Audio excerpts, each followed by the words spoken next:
see the difference we make. And we have so many tools and so many products. People just think about the checking account or the commercial loan or the mortgage loan, but there are a lot of products. And so come in, I invite you to come in and have a discussion with our bank representatives and identify where you are and where you want to be and how we can help you on that road. Closing? Check your credit, ladies, gentlemen. Make sure you're always aware of your credit standing. If anyone is interested in just going over their credit reports, I do consultations for free. My website is www.creditgems.net, and I would love to have a conversation with you guys about credit, get more familiar. Somalia? So when it comes to real estate, I would say figure out what it is that you want to accomplish, figure out your goals, even make big goals if need be, and then come up with a plan on how you can achieve it. We do have a lot of resources here that are available to us that I think a lot of people don't have the ability to utilize, but you have the resources. Thank you. And we will be around to converse. Thank you. So again, we thank them so much for the valuable information. I think on your list of 5, these women should be one of the names or email addresses or cards that you receive. So we thank Jade, we thank Somalia, we thank Ms. Roebuck for being the moderator for that presentation. It's so important to make sure that your finances are in order. There's so much stress when you have to worry about how the bills are going to get paid or if something is paycheck to paycheck. So a great way is to make sure that you focus on that credit, focus on the saving, make sure that you pay what you can on time.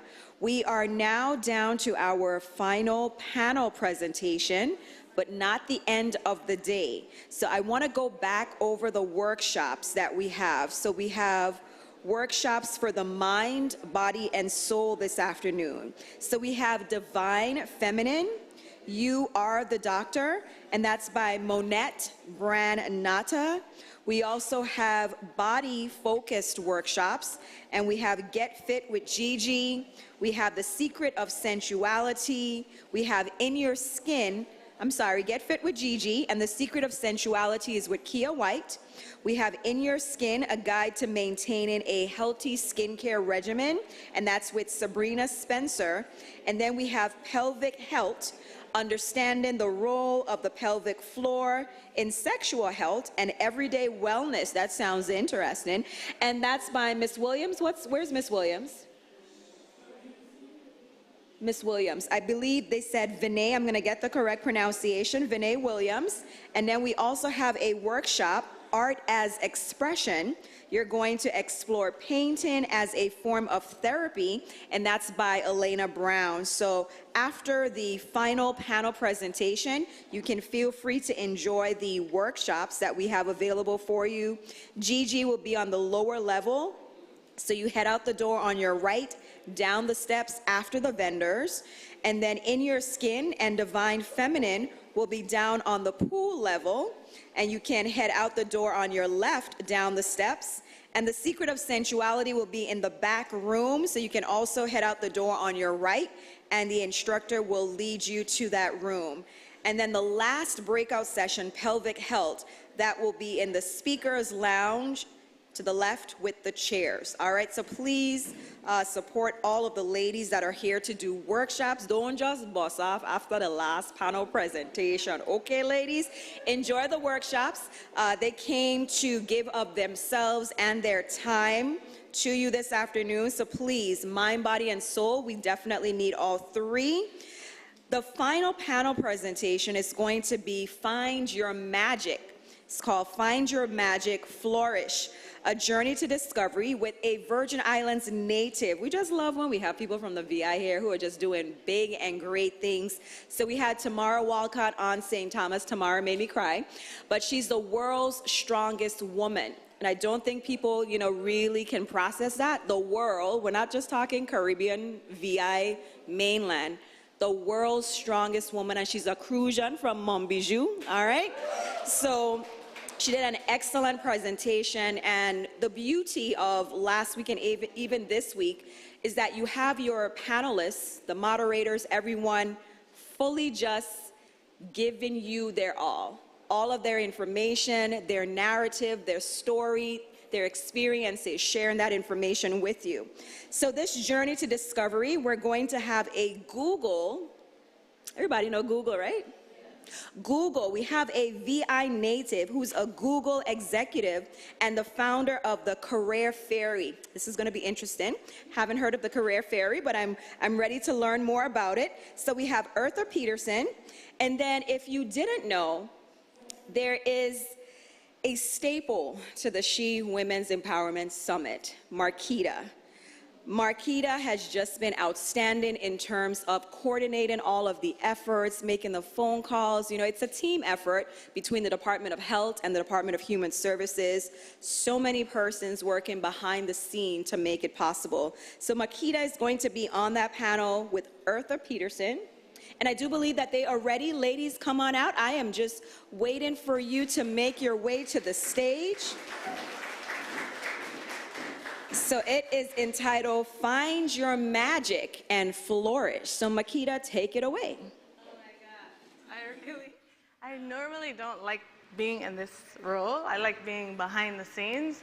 But I felt like Eartha and I have a really deep history and a really promising story.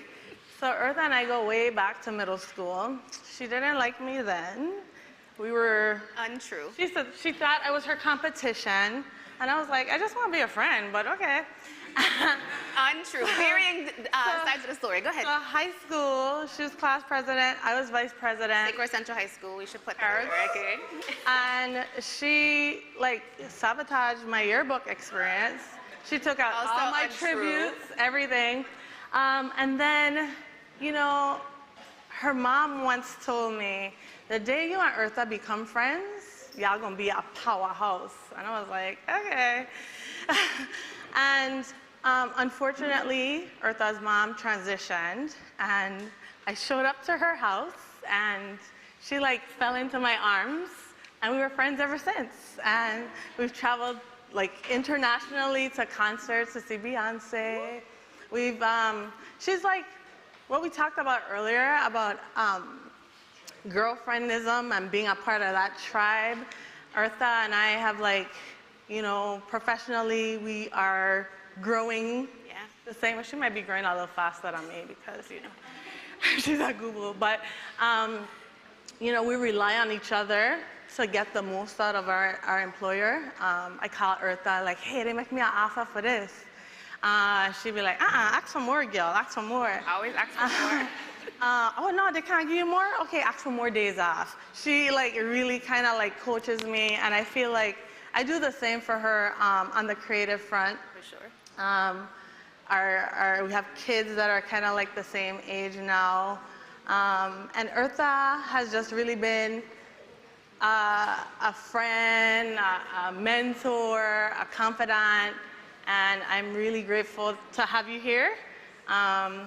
I remember I called her one time and I was like, Eartha, I need to grow. Like, I feel like I'm stuck in my job. Like, she was like, what does your resume look like? I just started a company called Career Ferry, and I like boost up and beef up people's resumes. And I was like, okay, well, I'll send you my resume. She charged me like $1,000.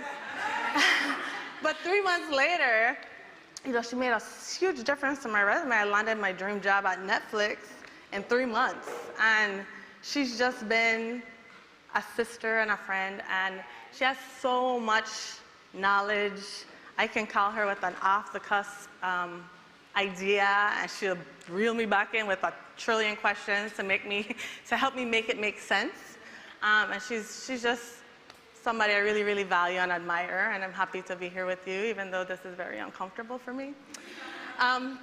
We're gonna make this quick though, because Eartha also travels and trains people with Google. She always sends me some new workshop that she's facilitating. She's always figuring out how to tap in and help someone elevate their current situation. and she sent me the name of her panel, and it was Finding Your Magic to Flourish. So I just want to know, how did you find your magic? First of all, I could take Marquita around all day just to sing my praises, because this is like things that you don't know about yourself. I think this is why girlfriendism is so important. Things that you don't even think about, asking a million questions. That's definitely part of my magic, I know. When I was thinking about what I was going to say, I know my magic is inspiring people and enabling people to do their best work.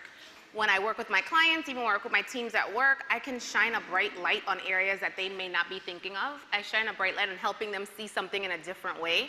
So I know that's part of my magic. I wish I had an easy answer on how I found it. I would certainly say it's more of an art than a science. I think it's a little bit of trusting your gut. I'm a big gut person. What does your gut say? How are you feeling? What is that superpower? But if it's not coming clear to you, asking around. And hearing what your friends say when you're not looking, or when you are on stage with them, or hearing what your coworkers are saying, like, I could always count on this person. They are going to organize the hell out of a spreadsheet when I can't make sense of it, right? And if everybody continues to say that, your magic might be, one of mine is bringing order to chaos and finding ways to make some alignment.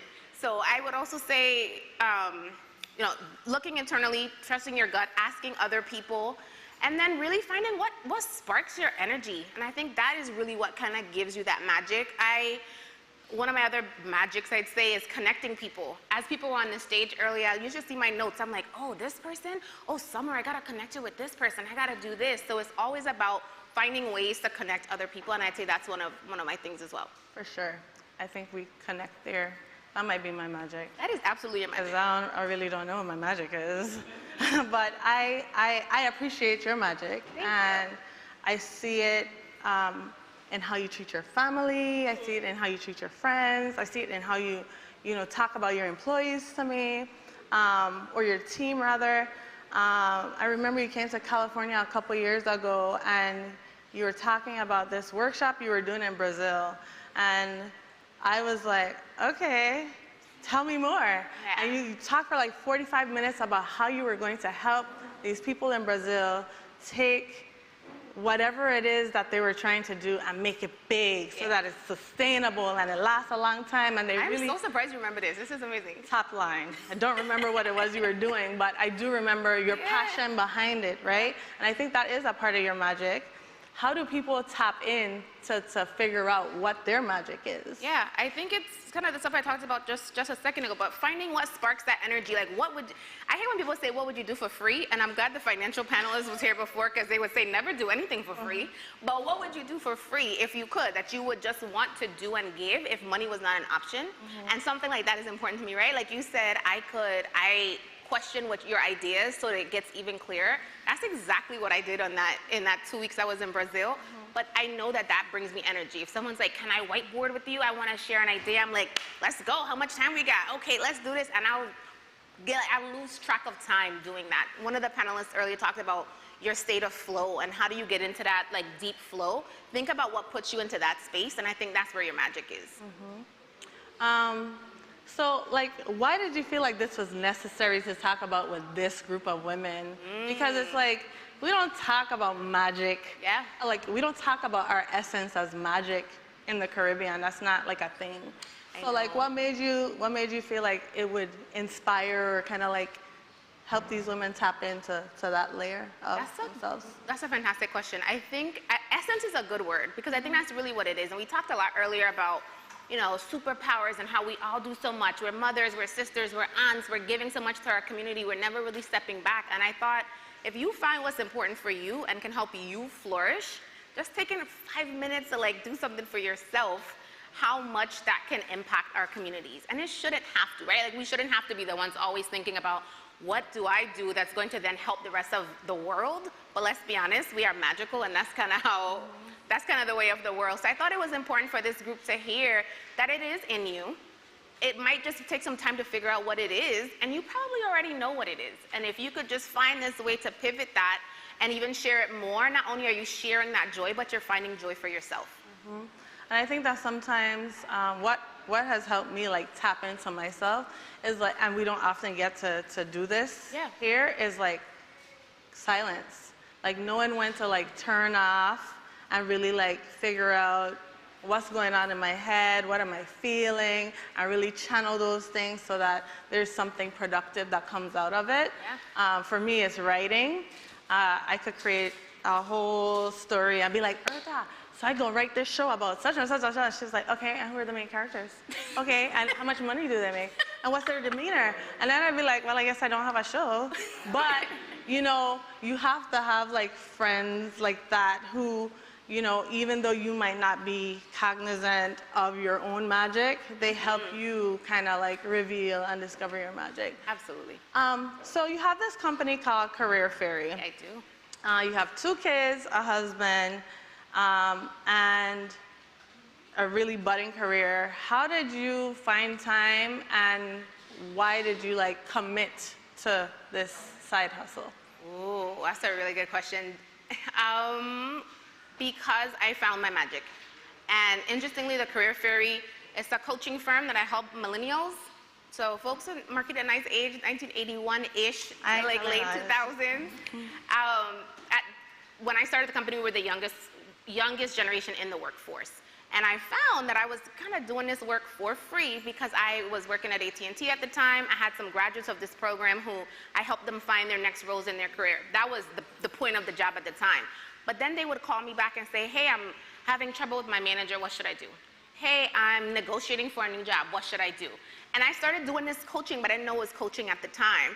And after a few years of this, I'm like, there might be a business opportunity here. There could be some change to be made for me. 1, I love it, I'm doing it anyways. 2, there's obviously a group of people who could use this and who don't have anyone to turn to. Like Marquita said, she calls, was like, they offered me this amount, I'm like, up it by 20. They have the money, they can do it, right? But who else would she call? A lot of times I found that people didn't know who to call for that, so I figured, let's do it. I started it before I had kids, so there was probably no way with 2 young children I'd be able to do it the way I'm doing it now if I didn't have some systems in place. But I did it because it was a magic space for me, and I knew that I could do what I loved, potentially make some money, and help others. And so tell us a little bit about the Career Fairy. So I'll tell you what my experience with the Career Fairy has been and how I like push people to Erta that I think could really benefit from it. As a woman, sometimes, well, before Erta ramped me up, I was very uncomfortable talking about money. I didn't know how to put a salary to my worth. I didn't know how to negotiate. Like if they told me what the salary was, I got an offer letter. I was like, well, this one was better than the last one, so, you know, I doing it.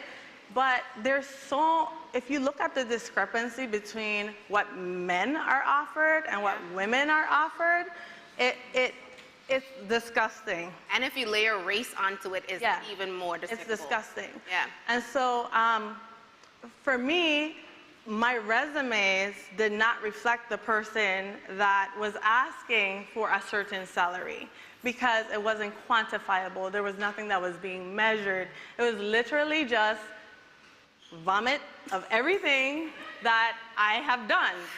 I read emails every day. I create schedules. It was very, it did not speak to an executive level. And what Erta helped me do was, what I was able to do with Erta, well, what she was able to do for me, is put quantifiable successes to the things I had accomplished. And I think that just like even looking at my resume after she had, you know, touched it, I was like, oh man, this is cool. I didn't realize I had accomplished all of this. And you go into the interviews with a different level of confidence. You could really just like say, hey, well, you know, like I said this at my last job. The job I'm in right now made me an offer. And I was still a little uncomfortable about talking about like salary and trying to negotiate. And I was trying to like talk in circles with the HR person. I was like, I don't know, listen, I'm just gonna say this. I made this in 2017. And she was like, oh, well, I did not, well, thank you for sharing that. And I was like, oh, thank God. Because, you know, you automatically think that they're gonna reject you because you're not you know, you want more, but you deserve more. And I think that, you know, part of your magic is helping people quantify their professional value, quantify the value that they would add to any company, and really just, that like completely boosted my confidence as a professional. I'm glad. You don't seem glad. Should I do a cartwheel? I am so happy to have this amazing referral and client. Yeah. But were you gonna ask me, what were you gonna ask me there? No, I was asking, how did you decide that this is what needed to happen in order for that to be the outcome? I think it's from wearing a number of hats in corporate America. I've had the chance to be on both sides of the interview table. I've had the chance to be a manager, to see how people undersell themselves is really what it is. And I also started my career in sales, and I think that might have something to do with it. We're always like, tell me about your product. Tell me what your product can do. Tell me what it's like. And I was able to just tell the story differently. I think that you're a storyteller. That's who you are naturally, but it doesn't show up in your resume. So I help take people's stories and turn it into magic on their resumes. Okay. Well, we're going to try to wrap this up so that, you know, everyone... I know Marquita put me between the wine and the hangouts. That's the perfect place for you. This is what you do. This is part of your magic, right? You're very to the point. Quick inspiration. And I know you want to do a quick breakout session, a quick exercise. Yeah, super quick exercise. So Marquita and I were talking about like what comes next. And I was like, man, I was so inspired by so many things I saw today and so many things I heard today. And I want to put a lot of it to work. One of the things that I realized is flourishing is amazing. Living your best life, going on trips, doing whatever it is that brings you joy, but are we celebrating ourselves? And one of the panels said that earlier, like, it's not enough to do great work. Are you pausing and being like, damn, I did that? And I feel like with cell phones today, we don't print pictures anymore. I actually just lost my aunt earlier this year, and we just did a really special birthday celebration for her, but in doing all this, we're going through a lot of old pictures. And I'm like, I don't have printed pictures of my kids. I don't have printed pictures of my family. Like, I bought all these albums. I'm gonna fill them up with pictures so I could look back on them. My children can look back on them, their grandchildren, blah, blah, blah. But what I realized is I wanna talk also to my future self, not just saying, here's the stuff that you did, but giving my future self advice. So I would love to just spend 2.5 minutes with everyone. If you have a sheet of paper, I want you to think back to 5 years ago, which would be 2017, and think about who you were then and what was happening in your life. And then you have the chance to give that person advice. Knowing what you know now, you get to look back and give them advice. However, you can only do it in 3 words. Yeah. So think about for a second what those 3 words would be. Marquita, think about it too, and we'll share ours. I think I know mine. You know yours? It's real simple. Okay. You can do it. 4 words. 4 words. Do not Joe Biden moment. You can do it. Do it. You can do it. I think I would say mine would be make the time. Because I don't think that I know for sure I wasn't making the time for myself as much as I could have. So I would suggest that you write that down, put it somewhere you could see it, whether it's in your kitchen, on the fridge, on your mirror in the morning, and think about that advice to yourself now, so that the next 5 years you are already applying what you just told yourself you wanted to apply then. All right, that's a good exercise. Good, thank you. All right. Thanks. Do you have any questions? No, I don't have any questions, but I do want everybody to give Marquita a humongous hand. Like this amazing production she's going to really kick my butt later, but it's going to be worth it. That wasn't part of this. It wasn't part of it, but she did a fantastic job, and she really, like, talk about network, pulled in so many people from her network to bring them here. I felt so inspired. I knew some of the folks but didn't know them well and didn't have a chance to interact with them, and I'm so grateful for the opportunity and for being a part of your network. I would say this made me feel like this was my magic. Like bringing together the women of the Virgin Islands and like sharing,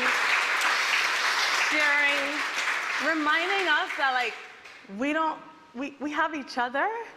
And like, we also have ourselves. And like, as much care as we give to each other, or as we should give to each other, we should also give to ourselves. And I feel like so honored and humbled that Dr. Sims, Commissioner Encarnacion, Commissioner Kazi Gomez, Monique, everybody has been so kind and trusted me with this, so thank you, and I'm really grateful. All right,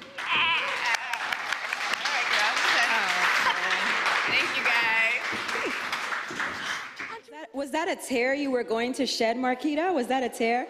So on St. Thomas, I cried at the end too, like it took me all day and then tears. So we are to the part of our program where it's all about gratitude. So I'm going to call to the microphone the Commissioner of the Department of Health, the Honorable Commissioner Justa Encarnacion, and also the Commissioner of the Department of Human Services, Kimberly Kazi Gomez. Please join me in welcoming both women.